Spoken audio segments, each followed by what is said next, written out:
হিমশীতল নীরবতা যেন বলছে এই জায়গাগুলোতে বহু শতাব্দী ধরে কেউ ঢোকেনি।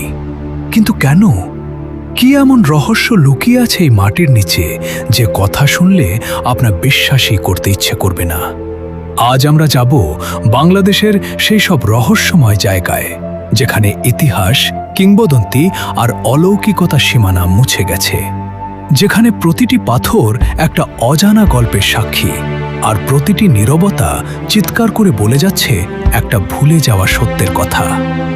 আর শুরুতেই একটা কথা জেনে রাখুন, এই যে জায়গাগুলোর কথা আজ আমি আপনাকে বলবো, এগুলোর প্রতিটাই বাস্তব, প্রতিটাই আজও দাঁড়িয়ে আছে। আপনি চাইলে এই মুহূর্তে গিয়ে দাঁড়াতে পারেন সেখানে, কিন্তু পার্থক্য হলো এসব জায়গার যে ইতিহাস পাঠ্য বইয়ে লেখা আছে তার চেয়ে অনেক গভীর, অনেক অন্ধকার আর অনেক বেশি রহস্যময় একটা সত্য এর নিচে চাপা পড়ে আছে। আর সেই সত্যের খোঁজে গিয়েই মানুষ আজও হারিয়ে যায়।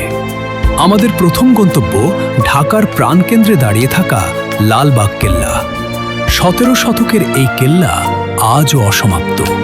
ভাবুন তো, 300 বছর পেরিয়ে গেল, অথচ এই বিশাল কেল্লাটা শেষ করা হলো না। কেন? কি এমন ঘটেছিল যে এক বিশাল সাম্রাজ্যের সুবাদার এসে থেমে গেলেন মাঝপথে? কেউ বলে এটা শেষ হয়নি কারণ এর নির্মাতা শায়েস্তা খাঁর মেয়ে পরী বিবি হঠাৎ মারা যান। মেয়ের মৃত্যুশোকে ভেঙে পড়ে তিনি কেল্লার কাজ বন্ধ করে দেন। কেউ বলে এর নিচে লুকিয়ে আছে গুপ্তধন, আর সেই ধন রক্ষা করছে এক অশরীরী প্রহরী। কথিত আছে রাতের বেলায় কেল্লার ভেতর দিয়ে কেউ যাওয়ার সাহস পায় না, কারণ পরী বিবির সমাধির পাশ থেকে ভেসে আসে এক নারীর কান্নার শব্দ। আর বিশ্বাস করুন, এতটুকুই শোনা যায়, বাকিটা শুধুই নীরবতা। কিন্তু লালবাগের গল্প এখানেই শেষ নয়। আপনি কি জানেন এই কেল্লার নিচে একটা গোপন সুড়ঙ্গ আছে? অনেকের বিশ্বাস সেই সুড়ঙ্গটা চলে গেছে সরাসরি বুড়িগঙ্গা নদীর তলদেশ পর্যন্ত, আর সেই সুড়ঙ্গের ভেতরে লুকানো আছে পরী বিবির গহনা। এবার আমরা যাচ্ছি কুমিল্লার ময়নামতি। এখানে পাহাড়ের চূড়ায় লুকিয়ে আছে শালবন বিহার, এক বৌদ্ধ সভ্যতার ধ্বংসাবশেষ যা 8 থেকে দ্বাদশ শতকের। মাটির নিচে চাপা পড়েছিল প্রায় 1000 বছর। তারপর একদিন খনন করতে গিয়ে বেরিয়ে এলো এক হারিয়ে যাওয়া রাজ্যের নগ্ন সত্য। এখানে পাওয়া গেছে অসংখ্য মূর্তি, মুদ্রা আর তাম্র শাসন, আর প্রতিটা জিনিস যেন ফিসফিস করে বলে এখানে একসময় জ্ঞান আর ধ্যানের এক স্বর্ণযুগ ছিল। কল্পনা করুন, 1000 বছর আগে এই পাহাড়ের চূড়ায় বসে ভিক্ষুরা ধ্যান করতেন, শিষ্যরা শিখতেন, আর পুরো উপত্যকা জুড়ে বেজে উঠত প্রার্থনার ঘণ্টা। সেই সভ্যতা কতটা উন্নত ছিল তা বোঝা যায় এখানকার প্রত্নতাত্ত্বিক নিদর্শন দেখে। মাটির নিচ থেকে উঠে আসা প্রতিটা ইট, প্রতিটা ভাস্কর্য যেন সেই হারিয়ে যাওয়া সোনালী যুগের নীরব সাক্ষী। আর সেই অজানা কারণটাই হলো আসল প্রশ্ন। এত সমৃদ্ধ একটা বৌদ্ধ নগরী হঠাৎ ধ্বংস হয়ে গেল কিভাবে? কেউ বলে বহিরাগত আক্রমণ, কেউ বলে মহামারী, কিন্তু কোনো নির্দিষ্ট প্রমাণ নেই। ইতিহাসবিদরা আজও দ্বিধায়। শুধু আছে স্তূপের পর স্তূপ, ভাঙা দেয়াল আর নীরবতা।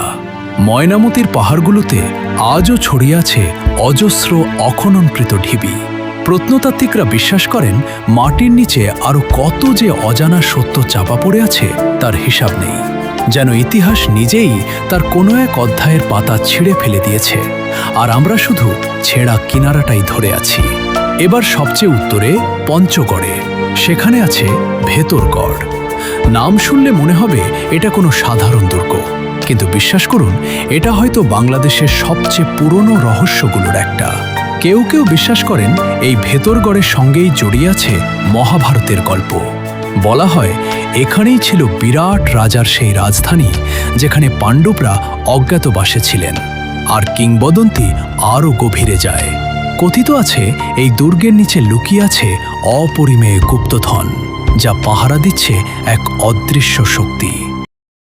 পরের বার যখন কোনো প্রাচীন দেয়ালের পাশ দিয়ে যাবেন, একবার থেমে দাঁড়াবেন, কান পাতুন। হয়তো আপনিও শুনতে পাবেন সেই শতাব্দী প্রাচীন ফিসফিসানি। আর যদি শুনতে পান, তাহলে জেনে রাখুন আপনি আর শুধু দর্শক নন, আপনি হয়ে গেছেন এই রহস্যেরই একটা অংশ।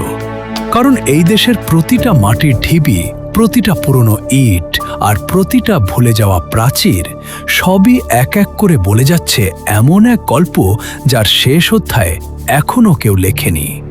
রাজনীতি, অপরাধ, বিনোদন ও দেশ জনপদের সর্বশেষ সংবাদ জানতে সঙ্গে থাকুন আপনার বিশ্বস্ত গ্লোবাল আই ইউটিউব চ্যানেল। ধন্যবাদ আপনাকে।